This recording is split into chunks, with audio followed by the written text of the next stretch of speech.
मित्रांनो, विचार करा, जर तुम्हाला एक साधा चहा पिण्यासाठी पैशांनी भरलेली बॅग द्यावी लागत असेल किंवा तुमच्या देशाच्या चलनाची किंमत रद्दीतील कागदापेक्षाही कमी झाली असेल तर ऐकायला वेडेपणा वाटेल. पण जगात अशा अनेक देशांवर ही वेळ आली आहे जिथे त्यांनी स्वतःच्या देशाचे चलन अक्षरशः कचऱ्यात फेकून दिले आणि अधिकृतरित्या अमेरिकन डॉलर वापरायला सुरुवात केली.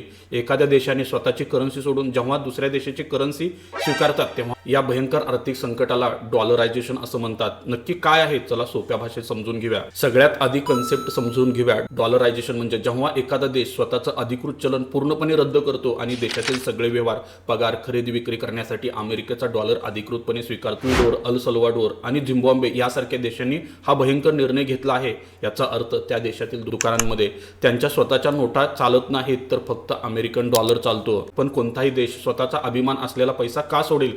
यामागं सर्वात मोठं कारण म्हणजे हायपर इन्फ्लेशन म्हणजेच प्रचंड महागाई. जेव्हा एखादे भ्रष्ट किंवा अयशस्वी सरकार स्वतःचे कर्ज फेडण्यासाठी मशीन्स लावून अंधाधुंद नोटा छापायला सुरुवात करते तेव्हा बाजारात पैसा वाढतो पण वस्तू कमीच राहतात.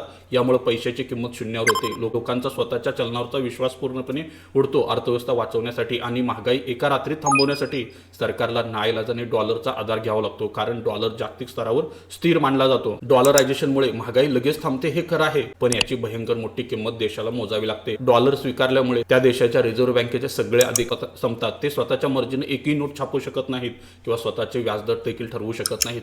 त्यांच्या पूर्ण अर्थव्यवस्थेचा रिमोट कंट्रोल अमेरिकेच्या हातात जातो. थोडक्यात सांगायचं तर देशाचं चलन हा फक्त कागद नसून तो देशाचा अभिमान आणि ताकद असते. सुदैवाने आपली रिझर्व्ह बँक आणि आपला भारतीय रुपया अतिशय मजबूत आहे. यामुळे आपण अशा गोष्टींपासून सुरक्षित आहोत.